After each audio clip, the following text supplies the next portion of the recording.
Opa! E aí, pessoal? Que coisa boa estar aqui de volta. Depois de uma temporada... Não foi uma temporada de férias, né? Ainda não. A gente está começando tudo ainda, né? Essa é a segunda temporada do nosso podcast. Segundo episódio da primeira temporada. Segundo episódio da primeira temporada. Até parece que a gente já está assim nesse... a gente está no futuro, né, Ivan? Horizonte, né? E parece até que eu estou voltando de férias, mas não é isso, né? O Eliezer até pode ser que ele esteja voltando aí de uma das viagens tech, né? Mas a gente está aqui para falar sobre o digital e um tanto de coisa. Agradecer você pela audiência aí no primeiro episódio, né? Temos retorno aí do quanto foi positivo, tanta coisa boa aconteceu, né? E a gente está super animado para te entregar hoje mais um conteúdo super interessante. Verdade. Mas deixa o Eliezer falar um pouquinho antes da gente começar com o tema. Eliezer é meu amigo, cientista social, head de tecnologia, de inteligência artificial, mais um tanto de coisa. Meu amigo. É isso aí. Cientista de dados e head de inteligência artificial, conversando com o Ivan, que é comunicador, gestor de projetos e tudo mais. Estamos aqui para a gente conversar sobre um tema muito importante de hoje, né? Quanto tempo irá durar a inteligência artificial, né, Ivan? Já pensou sobre isso? Olha, quando eu fico pensando sobre essa coisa de temporal, né, e naturalmente a gente vai falar do digital e relembrar, assim, a gente que é da turma que já começou, né, a perder cabelo, né? Eu não, meu não, tá você aqui. Não, tá aí ainda. A gente já falou de ICQ, MSN, você sabe o que é isso, Elias?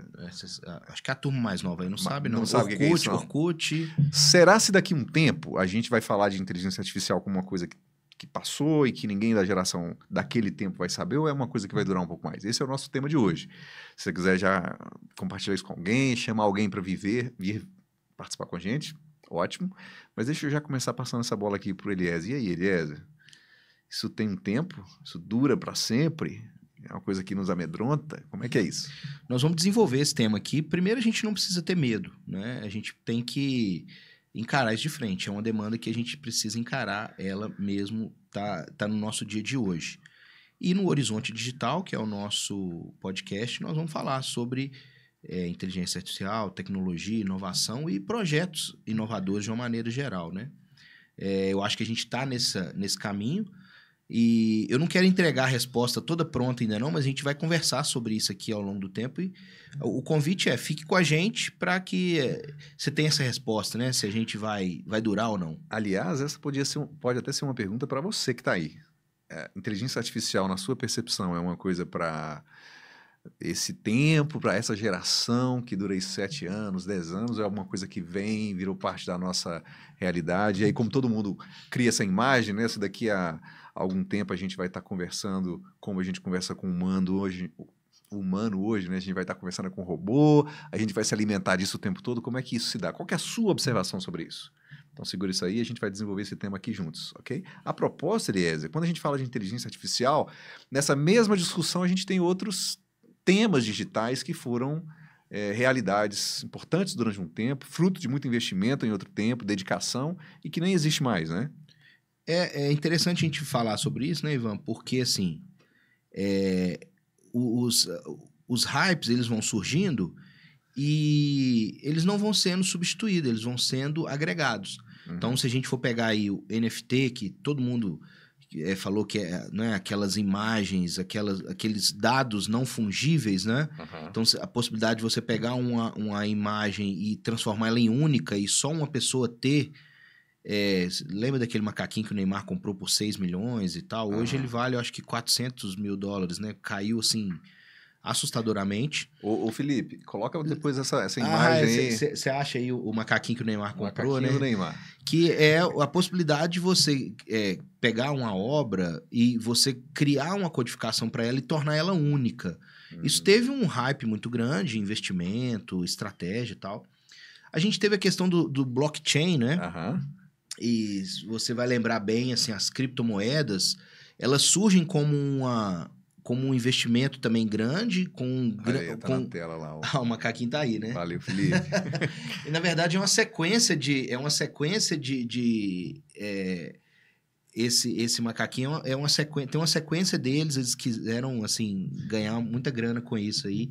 Uhum. Enfim, né? Isso foi um hype e caiu. Uhum. O blockchain também foi é uma aposta de uma segurança descentralizada, né? De um armazenamento descentralizado e muito seguro também, que trouxe mais possibilidade de tirar o intermediário, por exemplo, um banco central ou uma instituição forte para controlar e tornou isso seguro, mas deixou isso de maneira descentralizada, que teve uma alta também e depois foi muito volátil, né?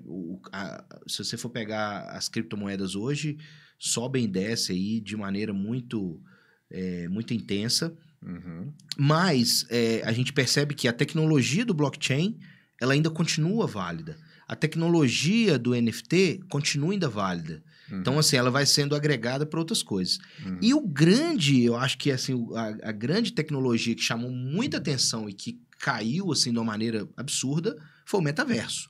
Não é? Que a gente teve curso de metaverso, empresas comprando terrenos no metaverso, o Facebook, né, que depois virou Meta, exatamente para entrar nesse novo mercado. A gente pode até falar sobre o posicionamento do Zuckerberg, que mudou também ao longo do tempo, né, a respeito disso, que teve um hype muito grande que teve as expectativas que não foram atendidas, né? Aliás, a gente vai entrar lá depois falar um pouco mais da inteligência artificial, mas um highlight aí em relação ao metaverso. É inimaginável você pensar o tanto que era essa expectativa, né, do metaverso, e aí você começar a ter empresas criando produtos para o metaverso, vendendo a fortunas, né, valores. Você tem um exemplo aí de um específico? A gente tem lotes que foram vendidos no metaverso, né? O pessoal já criou os lotes para vender, e aí a gente teve isso. Você está falando de lote mesmo? É um espaço no metaverso, porque aí assim, você cria uma cidade, aí vamos supor que o Ivan, nós vamos criar aí um avatar do Ivan. Ele vai ter que morar em algum lugar, aquele lugar. Vai ter que morar num lugar, vai ter que ter uma personalidade própria, vai ter que, aí assim, vai consumir em um lugar. Então assim, já tinha muitas empresas, por exemplo, construindo salas de reunião no metaverso, que você poderia estar na sua casa e você ia entrar nessa sala e estaria ali acompanhando tudo, vivenciando tudo. Mas isso foi uma grande espuma, né? Mas e aí? Onde é que está agora que estágio que continua aí, né? Continua como uma tecnologia importante, mas que ela foi de expectativas muito... grande expectativa e que não teve o retorno que se esperava. Por uma série de fatores que a gente vai discutir. Umas mais, outras menos, igual o blockchain, por exemplo, é uma tecnologia que vai ser usada para muita coisa ainda, mas que talvez não esteja no momento mais oportuno para ela. Diferentemente da inteligência artificial. E essa seria a minha pergunta. Qual que é a diferença? O que o IA tem de diferente? Então, a primeira coisa que a IA tem de diferente é que, assim, é a amplitude dela. Ela não pega somente um segmento. Então, assim, não é só um segmento financeiro, não é só um segmento educacional, um segmento de saúde. Não é só imagem, não é só vídeo. Ela é onipresente. Né?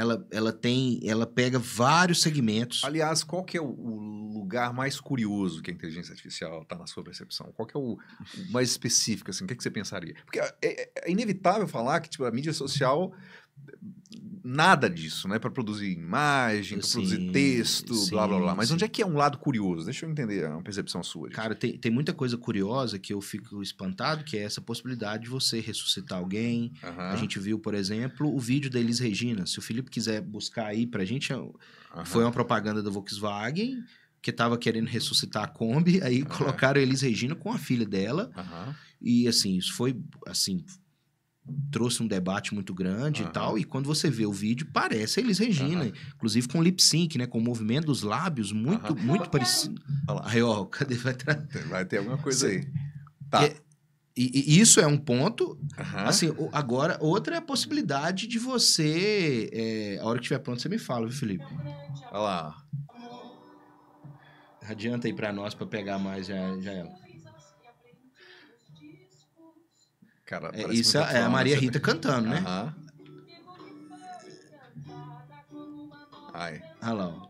Mas você vê que, ó, ela mexe a boca um pouco mais rápido, ó. Isso é...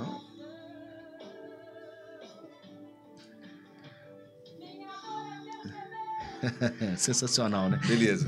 Mas esse é um ponto muito curioso. Tá, mas só pra ficar claro o que eu pensei aqui, ainda assim a gente está falando do uso disso na mídia, na publicidade, enfim. Pensa numa aplicação que seria uma coisa assim totalmente absurda, fora do nosso pensamento. Assim. Cara, uma coisa absurda mesmo, por exemplo, hoje os telescópios que estão no espaço captam uma quantidade monumental de informações e a gente não consegue processar. Com a inteligência artificial, a gente vai conseguir processar essa quantidade que está sendo produzida do universo de maneira muito grande. Hoje a gente tem, por exemplo, então, esse é um ponto. Então, a gente conseguir fazer coisas que não faz, né? Que é processar esses dados sobre o universo. Como que é constituído o universo. Outra coisa é gêmeos digitais. A gente poder fazer, imagina o Ivan... Multiplicar. Fazer o Ivan, fazer um gêmeo dele para ele ir numa reunião...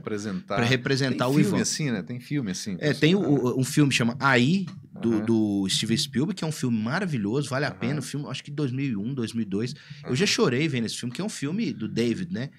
O David, quando entra no galpão e vê que tem vários Davids iguais a ele, e aí ele sai quebrando tudo e falando, eu sou o David, eu sou o David. Só que, além de tudo isso, Ivan, você pode criar um gêmeo, por exemplo, não só o gêmeo do Ivan, mas o gêmeo de uma cidade. Então, assim, eu quero analisar o impacto de uma obra numa cidade. Eu consigo criar um gêmeo digital de uma cidade para gerar o impacto, para analisar o impacto de uma determinada obra, do aquecimento solar, enfim, de uma série de coisas, né? Aquecimento global. Nós vamos entrar num outro ponto aqui, mesmo uma curiosidade aqui, aliás, me ajuda a entender. O cinema sempre vem antes, porque eu fico vendo essas coisas foram pensadas lá atrás. Tem filme, você falou de quando que é isso aí? Filme 2001, 2002, né? Do Steven Spielberg, sim. Tá falando de 20 e poucos anos atrás. Exatamente. A gente pega O Exterminador do Futuro. Inclusive, foi poucos né, final de agosto, agora de 28 de agosto, se tem aquela ideia, todo ano surge isso, né? Que em 28 de agosto é a data que a inteligência artificial toma o juízo final e toma o poder dos humanos do prosseguimento das coisas.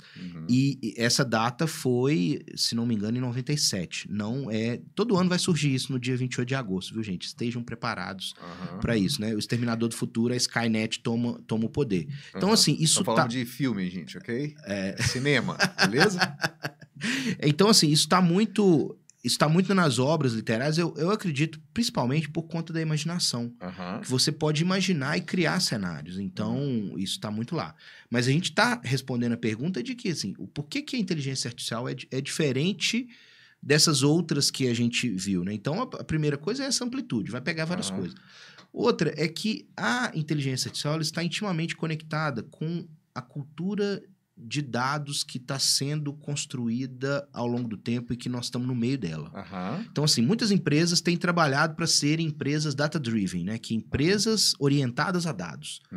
Então, a inteligência artificial, ela casa muito com isso. Então, se uma empresa hoje tem uma quantidade de dados e ela não trabalha eles, ela está assentada em cima de ouro, né? Então, é um ciclo que é importante a gente até ter. Você que é um cara que está muito ligado a isso, né, Ivan, a projetos, inovação. Se você pega empresas que produzem dados, como a Amazon, como redes sociais, como bancos, ou se você tem, sei lá, qualquer empresa que produz dado, você produz dado, você tem os clientes para atender. Se você usa esses dados para melhorar o seu produto, você faz um aperfeiçoamento que, em consequência, vai te trazer mais clientes, que, em consequência, vai te trazer mais dados, mais aperfeiçoamento, mais clientes. É um ciclo virtuoso de produção que é muito interessante. Então, assim, a IA é diferente dos outros por conta disso. A gente tem um crescimento e investimento muito forte nisso. Então, assim, se a gente for pensar, a gente está com as bolsas de valores aí estão investindo e os investidores estão colocando muito dinheiro nisso. Isso é um negócio muito relevante também. E a gente tem casos de uso mais concreto. Como a gente falou no primeiro episódio, a gente está... a inteligência artificial está chegando mais na mão do consumidor final. Isso materializa a coisa de maneira que isso receba mais investimento, mais atenção. Então, isso é diferente das outras tecnologias que a gente citou. Quem fez isso? Foi o ChatGPT? Cara, Essa popularização da inteligência artificial ou não? o ChatGPT é muito responsável por esse hype, mas a gente tem muitas outras coisas. Assim, a inteligência artificial não é só ChatGPT. E aí, assim, pensar... Então, se a gente for fazer assim, ó... A gente pode pegar uma IA preditiva ou IA estreita e uma IA generativa. Elas não se sobrepõem, elas podem ser intercaladas, igual, por exemplo, a gente tem... Eu estou trabalhando num projeto onde a gente, por exemplo, classifica os clientes do banco de acordo com clusters, que aí a gente pega o perfil do cliente, define o perfil do cliente, e aí, com a IA generativa, a gente vai falar para o funcionário como que ele deve agir com cada um daqueles clusters. Estou juntando o quê? IA tradicional, IA estreita com IA generativa. Então, assim, há a possibilidade de fazer isso. O ChatGPT jogou luz sobre isso, pegou todo mundo de surpresa, e aí, assim, agora tá todo mundo falando dessa coisa. E aí, assim, IA é deep learning, é machine learning, redes neurais profundas, IAs preditivas. Então, assim... ela já vinha com um histórico muito grande de uso, muito específico, e aí a gente traz isso para cima e coloca muito dinheiro nisso, traz muitas possibilidades. E como que a gente cria novos produtos a partir disso, né, Ivan? Como que nós criamos novos produtos a partir de um ChatGPT, a partir de um Gemini, a partir de um Claude AI, que a gente vai falar um pouquinho a respeito disso, sobre esses grandes modelos daqui a pouco. E falando, assim, puxando um ponto aqui sobre a questão de fato e dado, né? Por muito tempo, essa era a discussão para desenvolver qualquer negócio, né? Se você tem um fato, mas ele não está sustentado por um dado, ela é uma conversa. E aí o risco que se tem de tomar uma decisão baseada em um fato, né, é um risco muito grande, porque você não tem nada que sustenta aquilo. Então, dado ali é uma coisa super importante. Eu me lembro que aí na década de 80, 90, ficou mais em evidência, por exemplo, o uso de dados do comportamento humano. Isso é uma pesquisa lá americana que fala do quanto que a sociedade americana estava muito mais tendenciosa a uma depressão, porque o que se ouvia naquela época eram músicas mais down e tal, né? E aí existe toda uma indústria, um produto que é desenvolvido baseado nisso, né? É quando o pessoal consome mais. Obviamente que lá tem relação com a questão climática, a questão de ser um país de polo, né? Que você tem um inverno mais rigoroso, mas sim, tem uma conexão com o comportamento do consumidor, que consome mais baseado... E esse dados alimenta uma produção, né? A própria produção musical que ela impacta, na verdade, a sociedade. Você vê uma sociedade que está produzindo... que para produzir mais tem que ser mais incentivado a uma música mais para cima, que seja, né? Você entra na maioria dessas lojas de rede, né? Claro, é uma música dançante, tem um porquê daquilo, né? Sim. Alguém sinalizou que um consumidor feliz dentro de uma loja de departamento, ouvindo aquela música tchan tchan tchan lá do quem quer que seja, né? O cantor, vai fazer ele ser mais tendencioso a comprar aquele produto que está exposto e blá blá blá. E aí segue, né? Verdade. E o desafio disso, o Eliezer? A gente tem uma série, de elementos para lidar com isso, né? E uma coisa que a gente tem real hoje é que, assim, tudo vai virar software. Então, assim, daqui uns dias... Tudo é assim. Sua camisa é software, sua comida é software, o seu desempenho físico é software. Como é que é Explica pra mim, como é que é uma camisa... Software. Então... daqui a um tempo, a sua camisa vai ter condição de produzir dados sobre ela. Então, assim, de desgaste, de duração, de conforto. Então, assim, eu coloco ali um chipzinho que capta ali alguma coisa... Ela vai ver, olha, a camisa do Ivan foi lavada 10 vezes, 12, 14, 15. Então, assim, a durabilidade dela é tanto. E o Ivan usa mais essa camisa. Isso revela Aí vamos supor que eu pego, por exemplo... Hoje, por exemplo, vestindo essa camisa floral, como é que eu tô? É um impacto, né, Ivan? Assim, traz mais alegria, né? Mais leve, mais jovial, né? Mais jovial. Exatamente. Dado, né? Que a gente falou agora há pouco. Dado. Aí você pega... como que a comida vira software? Cara, hoje tem um aplicativo que você coloca na internet, você coloca lá o seu prato, você pode tirar a foto do seu prato e ele vai te falar quantas calorias tem, quantas proteínas tem em cada um deles. Mas a gente corre o risco de se alimentar fisicamente de um produto que vai entrar pelo nosso como gerador de uma informação? O Ivan, a gente já tem aí a Neuralink, né? Aham. Que é a possibilidade de você implantar na sua cabeça, né? Uma coisa que pode gerar informação e interagir com um mecanismo fora dela, né? Aham. Então, assim, a gente já tem tá uma confusão, um debate muito grande a respeito disso. E aí tem, assim, as várias... Sei lá, às vezes você comer um comprimido que vai gerar uma informação externa que você vai poder manipular isso para, por exemplo, medir a flora intestinal do Ivan, se tá boa, se não tá, né? E aí tem, os limites éticos disso. Aham. Então, assim, a gente discutiu... Antes de falar de limite ético, uma curiosidade, aliás, e aí uma opinião também. A gente tem um debate todo religioso em torno disso, né? Sim. E aí textos que falam sobre a questão do fim dos tempos, a questão do uso do chip. Como é que a gente comunica essas coisas, aliás? Como é que a gente Pois é, a primeira é ir lá e ler, né? Porque, assim, às vezes as pessoas pegam no ler, né? Pega alguém fala, interpretou e aí... pega uma marca de uma coisa e fala que isso vai ser um chip. Não é isso. Assim, eu acho que as pessoas têm que ser autônomas e inteligentes para ler as coisas e interpretarem as coisas. Então, quanto mais as pessoas lerem, inclusive lerem a Bíblia mesmo, vai lá e lê e vê se é isso mesmo, né? E aí, assim, se você pega, por exemplo, o seu Apple Watch, é um chip, um wearable, né? Como é que... Wearable, que tá ali captando dados seu, assim. Você tá com um chip aí preso a você. Você vai ver um atleta, hoje em dia, você já viu... Mas esse caso o cara tirou. Não está mais plugado. Mas um chip plugado lá dentro da pele. Porque isso aqui eu já faço o que falariam, né? Que eu pago com isso. Né? Eu uso um cartão que está aqui, eu troco uma mensagem, ele gera informação acerca do meu comportamento de saúde. Isso já é um chip internalizado em você, já, assim. Removível, mas é um chip. Né? Nesse caso, que conexão que isso pode ter? Assim, pluguei um negócio, não sai mais daqui. A gente vai chegar nessa discussão. Porque vai ser possível fazer isso. Inclusive a possibilidade de, assim, sei lá, cara, daqui a um tempo, as suas informações, igual a gente tá gravando um podcast agora, isso vai ficar aí, salvo aí na podcastosfera, né? Cara, se daqui 50 anos eu partir, eu espero que eu parta, né? Daqui, sei lá, quanto tempo, eu posso ser reconstituído baseado no que nós estamos falando aqui hoje, assim. Isso pode ser reconstituído daqui a um tempo.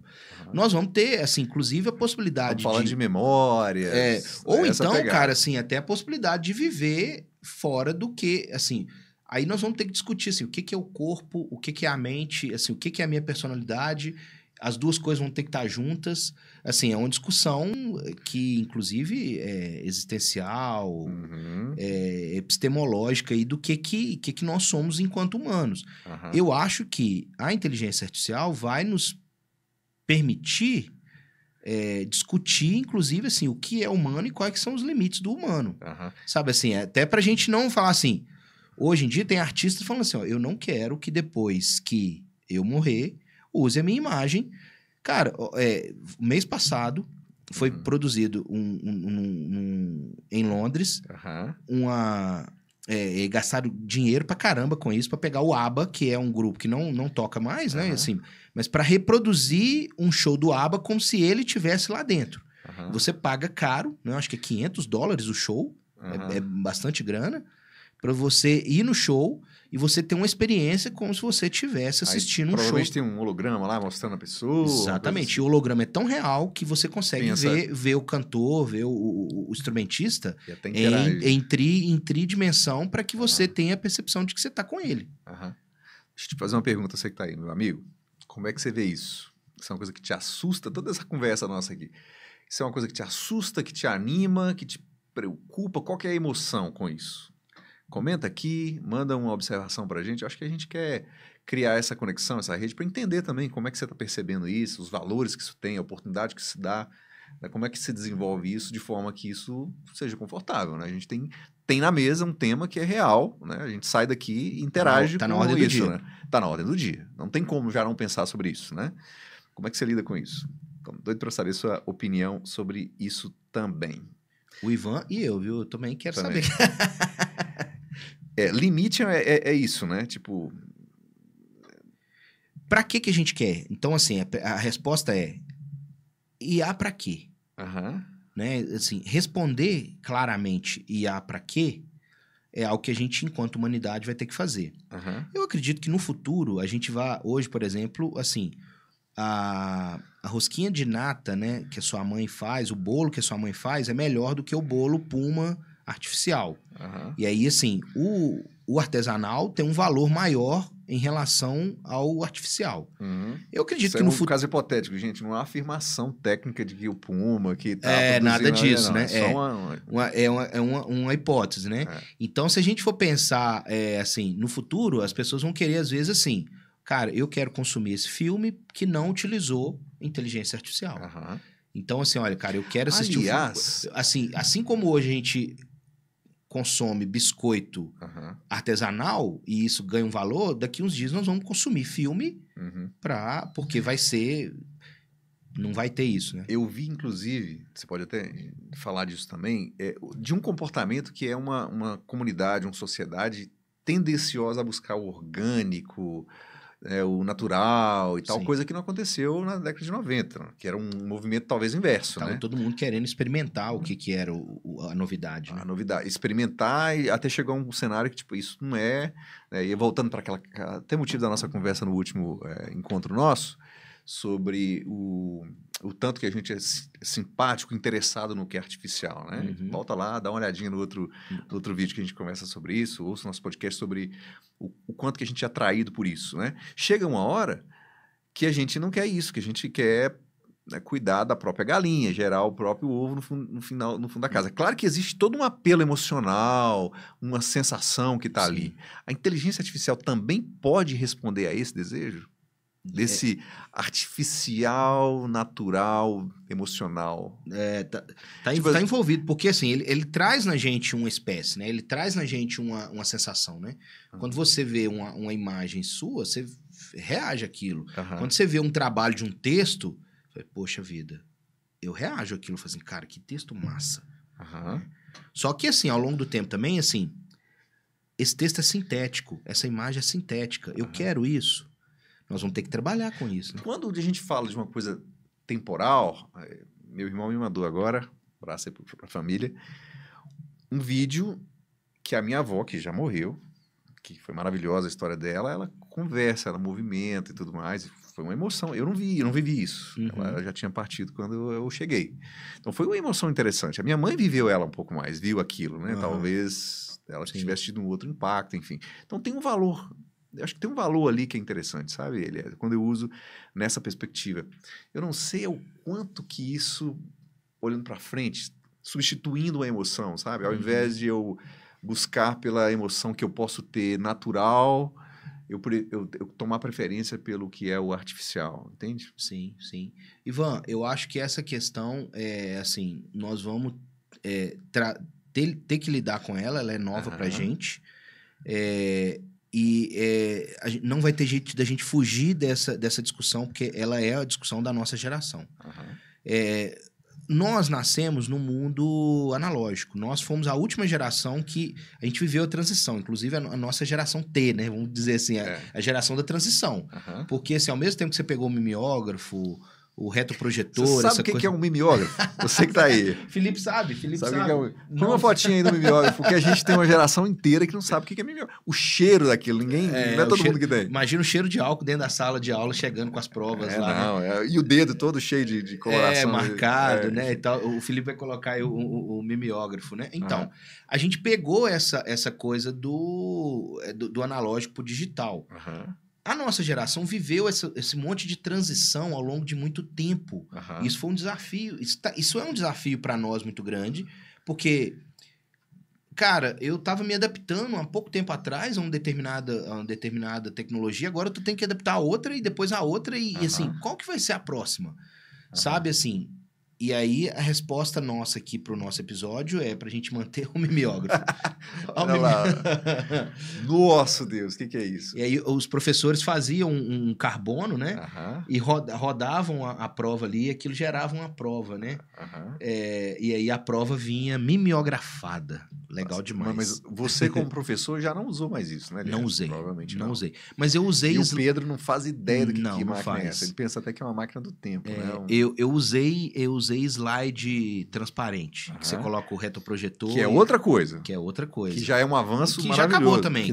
Que não tem, né? Quando eu iniciei como professor, eu tinha isso. Isso eu iniciei como professor em 2009, né? E os slides do PowerPoint é outra coisa também que já passou. Cara, não, o slide do PowerPoint... Inclusive tem o Pepe Treta aí, que o Pepe Treta ele fala assim, olha, você tá achando que acabou e tal, não, o PPT ainda tem muita alternativa. Eu uso muito ainda. PPT é a abreviação para PowerPoint, ok, gente? Isso, beleza, boa. Importante, vamos lá. Mas aí, assim, no longo prazo, Ivan, nós vamos ter, assim... A minha avaliação é que a inteligência artificial é como se fosse a eletricidade, como se fosse a internet. Então, assim, é uma técnica que a gente vai utilizar para muita coisa durante muito tempo. No caso, quando você fala de eletricidade, tem a ver com o produto disso que pode ter fontes diferentes, ou a gente fala mais disso? Então, nós vamos ter fontes diferentes, nós vamos ter técnicas diferentes, nós vamos ter possibilidades diferentes advindas dessas técnicas e nós vamos ter dados diferentes que vão abrir possibilidades para outras coisas. E que no caso da eletricidade, a gente vai conectar isso com a inteligência artificial, uma produção, uma cidade habitada com menos risco de isso, depende da eletricidade. Tem um estudo que fala sobre os bairros escuros de uma cidade. Criminalidade, né? Reduz quando você tem... Teoria das janelas quebradas, né? Quanto menos luz você tem, quanto menos organização, mais sujeito ao crime está um determinado espaço, né? E inteligência artificial é essa a realidade. A gente põe no mesmo bojo. A gente pode colocar, assim, tá caminhando ainda, mas assim, daqui uns dias a gente vai ter inteligência artificial em tudo. A minha aposta, então assim, eu vou falar muito direto pro nosso ouvinte, né? Assim, nós vamos ter inteligência artificial em tudo. Prepare-se, capacite, teste. A gente tem que desenvolver esse espírito de teste, né? Então assim, eu não sabia fazer a imagem que eu precisava trazer para cá. Eu fui lá, mexi em pelo menos 3. Vi vídeos no YouTube para ver como é que faz, arrasta daqui, arrasta dali, e isso me permitiu gerar as coisas que eu gostaria. Então, assim, ela me dá mais capacidade. Então, é importante o profissional de hoje estar ligado com isso, porque nós vamos ter aí isso espalhado para todo lado. Então, assim, tanto na técnica, quanto no trabalho, quanto na rotina... Conte com isso. Conte com isso. E deixa isso ser algo que é benéfico, em que isso não gera para você essa ansiedade, essa preocupação. Acho que vamos fazer redução de dano, né? É política de redução de dano. Vamos reduzir o dano disso para profissionalmente, né? Porque se isso é uma realidade, isso é inevitável, né? A gente tem que achar a forma de que isso entra na nossa vida e não gera... né, tanto trauma, né? O Brasil, inclusive, agora, ele foi lançado há uns 15 dias atrás o programa de inteligência artificial para o bem de todos, que é um investimento do governo para fazer, por exemplo, um data center próprio brasileiro, porque hoje, se a gente for pegar a AWS tem data centers no Brasil, a Microsoft tem data centers no Brasil. Então, assim, a gente ter uma política de inteligência artificial própria brasileira. Então, se a gente for pegar países como Canadá, China, países da Europa, eles têm... a China tem, pelo menos há 10 anos, uma política de inteligência artificial muito clara, muito nítida. E aí você vai pegar as patentes hoje, a maioria das patentes em IA são chinesas. Então, assim, é um país que está investindo muito nisso. A gente pode pegar um dia ainda, assim, qual que é o lugar do Brasil hoje na inteligência artificial? É um tema que a gente pode abordar. Inclusive, a gente tem, Ivan, LLMs brasileiras. Inclusive, eu queria chamar a atenção para Maritaka. Maritaka AI é uma LLM brasileira. Aliás, eu tenho uma curiosidade, Eliezer, quando a gente fala de inovação tecnológica, a gente fala dessa competição, dessa corrida por essa temática na perspectiva global, onde é que o Brasil se localiza? Porque, assim, a gente interage aqui desenvolvendo negócio com muita gente que está desenvolvendo dezenas de ou centenas de negócios que vão ser super importantes, Sim. né, na competitividade global, enfim, e que são produtos brasileiros. Mas como é que a gente se vê nesse universo, assim? Primeiro, a gente tem um povo muito rico e muito diverso. Isso é uma riqueza nossa muito poderosa. Aham, Hoje nós somos muito consumidores de inteligência artificial. E aí, se você vai pegar, por exemplo, os rankings aí de países que mais usam, o Brasil é um dos países que mais usam. uhum. Então, se não me engano, o Brasil é o 5º colocado no uso de ChatGPT. Aham. E uso Isso profissional. provavelmente deve ter também relação com acesso, né? Tipo, um país continental, com a população dos maiores países do mundo. É isso aí. Eu vi, inclusive, assim, uma frase do dia que eu achei muito, muito curiosa. O Brasil é um país hypado. A gente sempre inglesa a palavra. Né? O Brasil é um país hypado. Assim, todo hype a gente consome muito. Aham. Então, assim, é porque a gente tem, ao mesmo tempo, somos vários Brasis, ao mesmo tempo que a gente tem um Brasil muito rural, muito interiorano, a gente tem um Brasil muito avançado e que tá ligado a isso. Então, a gente, ao mesmo tempo que tem startups como unicórnios, que são startups que têm um valuation maior do que 1 bilhão, né? Uhum. A gente tem exemplos disso, como o Nubank, como o iFood, como uma série de outras. A gente tem também, assim, muita pobreza, a gente tem muita área rural, a gente tem isso tudo aqui misturado no Brasil. Então, assim, o Brasil na fila do pão, eu acho que, assim, ele tá como consumidor atualmente, mas ele tem muitas possibilidades de figurar como importante ator dentro desse cenário, por conta da criatividade e da inventividade do seu povo. Então, como eu falei, por exemplo, o Maritaca AI é uma LLM, a gente vai falar daqui a pouquinho sobre as LLMs. A gente tem muitas soluções de inteligência artificial brasileiras. Eu conheço mesmo um amigo meu, quero citar ele aqui, porque o Davi Mendes, ele criou uma IA de publicidade, a agência. E ele faz o quê? Você entra ali com os inputs sobre a sua empresa, ele gera os criativos, os textos, de maneira automática para fazer essa divulgação da sua empresa, porque muitas vezes as empresas têm um problema de divulgação. Então, assim, dá para o cara da esquina, a farmácia, a pastelaria, o vendedor de tapioca, uma possibilidade de ter um canal de comunicação com o público externo grande que não tinha. E, assim, a gente tem muita inventividade. Então, assim, a gente está atrás ainda, mas a gente tem alguns avanços nesse sentido. Primeiro, como usuário, a política de IA, a gente pode discutir ela em algum momento. Eu acho que merece um programa, né? Regulação e o Brasil nisso. Mas a gente tá aí, não tá nos melhores dos mundos, mas não estamos tão atrás também, né? Isso tá chegando de maneira muito impactante no Brasil. Acho que é bom a gente botar um dedo nisso mesmo. E os últimos 6 anos, a nossa família, a gente teve morando fora do Brasil, experimentando outras coisas, trabalhando com outros negócios fora do Brasil, e isso para mim sempre foi muito visível, assim, muito latente, a capacidade que a gente tem, né, como um país continental, de um povo extremamente criativo, que tem uma capacidade de fazer negócio de forma muito diversa, né, que tem seus desafios, mas assim, a gente precisa se olhar mesmo, né? Se ver mesmo como esse país que tem uma capacidade de ser competitiva em tudo, inclusive na inteligência artificial. E aí é uma opinião baseada na minha experiência. Nos falta, às vezes, uma coisa que tem a ver com essa coisa que o digital recomenda muito, que é a sequência, né? O sistemático, o cartesiano, né? Que leva a gente... pensamento coletivo também, né, Ivan? E um pensamento coletivo, em que a gente se valoriza, tanto para produzir como também para consumir. Por que a gente tem que ir tanto buscar para consumir o de fora e valorizar o de fora em detrimento do de dentro, né? Sim. Essa percepção é muito curiosa sua, como você foi para fora e vê muito essa percepção. O ano passado a gente foi para o Chile, e aí, conversando com as pessoas, eu falei assim, sou brasileiro. Brasil, país grande. Eu falei assim, Brasil, país grande? Né? A gente vê falar tão mal do Brasil, né? Assim, o Brasil toma tanta pancada, né? Que aí quando a gente vê assim, alguém gringo falar assim, Brasil, país grande, Falei assim, realmente, quando você vai ver as nossas dimensões, o tamanho do nosso povo, o tamanho do nosso território, o tamanho da nossa cultura, Brasil é um país grande. E a gente precisa valorizar o trabalho coletivo, valorizar a iniciativa, valorizar a ciência.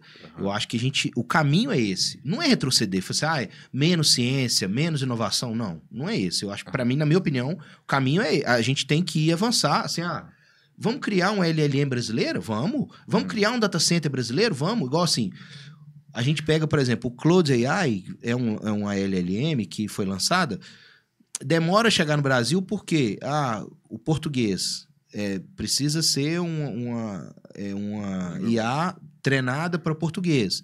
São desafios que a gente tem que colocar, porque assim, uma vez que a gente tem modelos treinados brasileiros, é relevante para o nosso desenvolvimento interno. E o que é modelo, né? Que modelo que é esse que eu tô falando, né?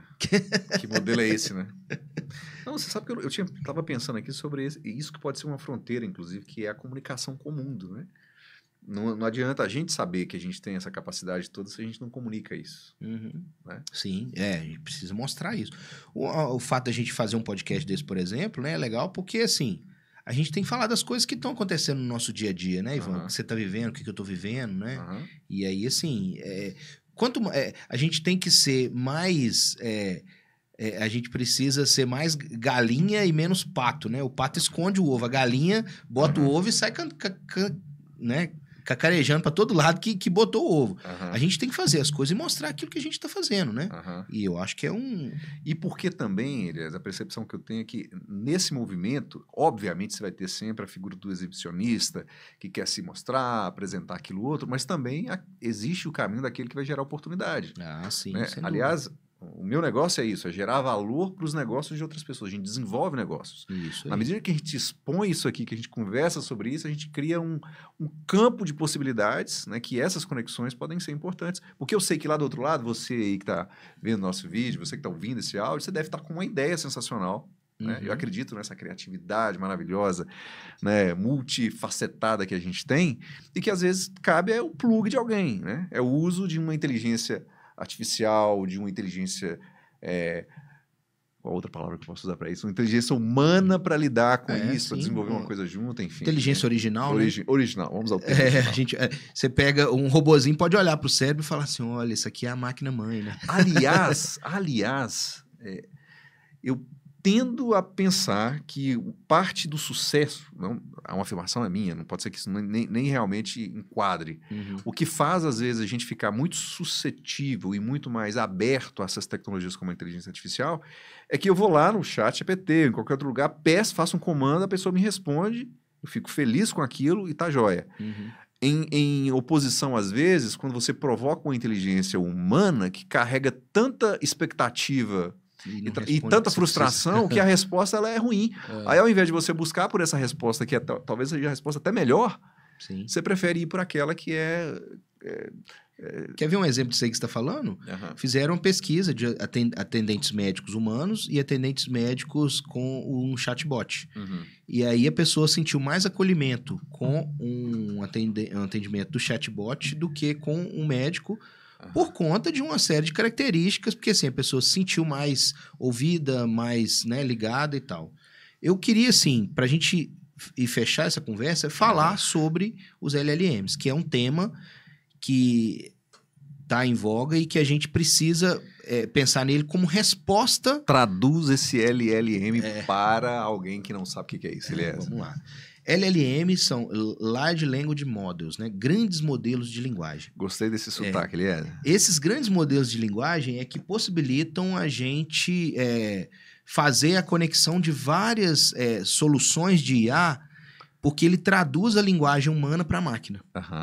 Então, se você for pegar... Aí nós temos hoje os grandes players, né? ChatGPT, Gemini, Claude AI... eles são grandes calculadoras de probabilidade. Probabilidade de uma palavra vir depois da outra. Então, você dá um comando, então a possibilidade de fazer assim, olha, eu fiz uma pergunta. Eu quero saber onde que é o Inertia Studio.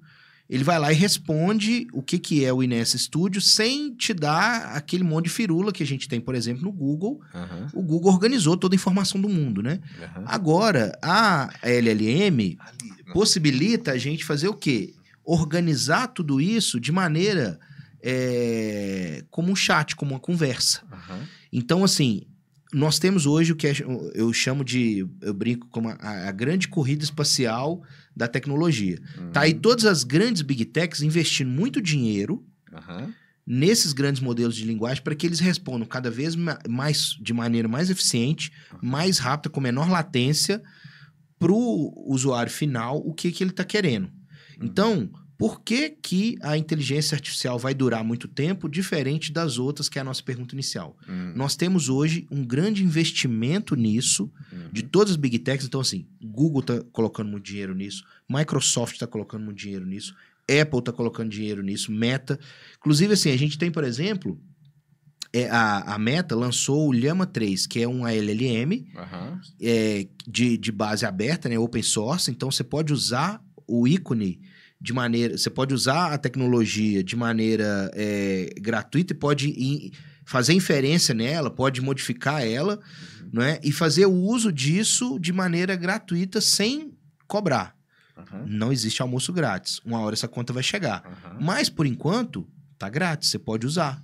Então, assim, casos de uso, muito investimento, chegada no consumidor final, vai fazer a IA ter uma durabilidade muito maior do que outras tecnologias como NFT, blockchain, metaverso e assim por diante. E aí, assim, LLM é isso. Aprendam esse conceito, porque esse conceito de LLM é muito significativo e, assim, vai fazer parte do nosso dia a dia. E, assim, como fazer isso, né? Gente, você faz uma conta, tá? Você vai como se fosse uma conta de e-mail. Você vai lá, procura Gemini. Se você tiver o Gmail, você já entra automático no Gemini, né? Vai lá e faz seus testes lá, ó. Você faz perguntas. Se você não souber fazer pergunta, tá lá a pergunta, você pode clicar, ele vai te gerar para você ir aprendendo com isso. Hoje tem até uma nova profissão que é chamada engenharia de prompt. Que é como você saber fazer perguntas. E é interessante, gente, da nossa geração, lidar com isso, porque a nossa geração tem um repertório grande. Então, a gente consegue comunicar com um mundo. Você pegar, por exemplo, um jovem, né, 18, 17, 18 anos, ele está com um repertório muito curto ainda. Se a gente hoje faz uso de IA, assim, a minha motivação para as pessoas é essa. Da nossa geração, particularmente, usem inteligência artificial, porque você tem um repertório grande, você vai conseguir extrair muito mais de uma ferramenta para resolver o problema que você quer hoje. Tudo a ver com esse conceito de saber fazer a pergunta, né? De saber fazer o que você está procurando, né? Beleza. E o tanto que a gente pode pensar na perspectiva da inteligência artificial como algo duradouro? Sim, eu acredito que veio para ficar, não é uma modinha. Ela vai tá no nosso dia a dia cada vez mais.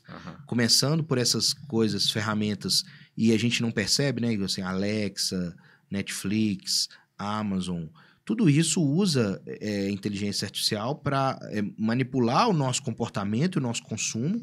Você vai ver todas as redes sociais, o que a gente chama de algoritmo da rede social, ele é uma inteligência artificial que está ali elaborada, construída para fazer eu gastar mais tempo ali. A gente precisa pensar nisso. E aí, assim, a gente tem aí bolhas digitais, né, bolhas informacionais, a gente pode pensar sobre esses assuntos que rede social faz, né? Ou seja, inteligência artificial duradouro. A gente pode considerar isso aí para a nossa geração. Que tanto que isso é sustentável? Que tanto que isso, de fato, é algo que é sustentável? Porque a gente falou, inclusive, sobre o consumo disso, o custo disso, né? Isso. Que hoje é um investimento, mas logo ele vai ser partilhado. A gente tem, inclusive, a Bloomberg, no final do mês passado, final de agosto, lançou uma matéria falando sobre da bolha de IA, que a inteligência artificial estaria gerando uma bolha que uma hora vai explodir e vai fazer com que os investimentos sejam abaixo da expectativa. Eu acho que isso, assim, é para trazer um alerta, mas eu acredito que, se você for pensar a IA de maneira muito ampla, sabendo que ela não é só generativa, sabendo que ela é uma série de técnicas, ela não é uma bolha, tá? Ela vai continuar durante muito tempo e ela não vai ser superada por outra tecnologia. Ela pode, inclusive, ser abraçada por outra tecnologia ou agregada por outra tecnologia, igual a gente está aí, por exemplo, com a computação quântica, que é um assunto que a gente pode falar no futuro, mas está um pouco distante ainda, que fala-se de ser a próxima onda, né? Então, assim, um livro que eu recomendo é esse livro que eu estou lendo, A Próxima Onda, que mapeia, né, o que vem pela frente, como que a gente lidar com isso pela frente, e ele coloca a inteligência artificial como essa próxima onda que está aí e que vai gerar muito rescaldo, né? Se você for pensar numa onda, né? Ela bate e vai fazendo um monte de coisa, dependendo do tamanho dela. E eu acho que a onda é grande. Inclusive, assim, uma analogia que eu uso, assim, em 90, 94, 95, o Bill Gates escreveu uma carta para todos os funcionários da sua empresa, né? Falando, olha, use a internet, aprende sobre a internet, porque a internet é o presente, não é o futuro. O Satya Nadella, que é o atual CEO, né, da Microsoft, que substituiu, né, aí o Bill Gates, ele fez a mesma atitude com o Bill Gates. Ele mandou uma carta para todos os funcionários da Microsoft falando assim, olha, aprendam IA, usem IA, consumam o IA o máximo que vocês puderem, porque a IA não é uma onda, é um maremoto. Então, o diagnóstico é muito presente, tá aí, e assim, eu tô seguindo o conselho dele, tô estudando, tô me preparando para isso, e eu recomendo muito que o nosso telespectador também, assim, se engaje nisso. Não crie barreiras, pelo contrário, use para você se adaptar e sair melhor lá na frente. E uma pergunta aí é para você também, né? Que tanto que você deve se dedicar à inteligência artificial? Que tanto que a inteligência artificial é a prioridade na sua agenda? Que tanto que é mais importante para você produzir uma imagem digital? Que tanto que é mais importante para você uma resposta que o computador te dá ao invés de alguém da sua casa, uma relação sua com a sua família, que seja. Eu quero sua resposta, tá bom? É isso aí. A gente vai para o próximo, que logo a gente vai conversar sobre mais um tanto de outras coisas, mas eu quero sua opinião sobre o programa de hoje, as opiniões que você teve sobre a nossa conversa aqui, dicas que você tem que são importantes para a gente debater nesse nosso horizonte digital. Horizonte Digital, é isso aí. Muito obrigado pela sua audiência, né? Você que participou aqui. Quero deixar o meu recado, né? Eu sou Head de Inteligência Artificial. A empresa que precisar dos nossos serviços, a gente tem uma grande equipe para atender as empresas. Então, a gente está aqui também para divulgar isso. Então, se você precisar para sua empresa um plano de IA, um desenvolvimento de IA, uma consultoria para que você desenvolva a inteligência artificial, nós estamos disponíveis para isso. E também para resolver outros problemas de tecnologia, né? Eu faço parte hoje da Provider, e a Provider tem um quadro de funcionários, de profissionais de altíssima qualificação para atender a demanda das empresas onde quer que elas estejam, seja no Acre, no Japão, na China. Para todo mundo. Seja qualquer negócio. Seja em Belo Horizonte, no Horizonte Digital, para qualquer negócio. Vamos conversar, nós estamos aí disponíveis para isso. Isso aí. Muito Recado obrigado. dado, até o próximo nosso encontro. Até, tchau, tchau, Horizonte Digital.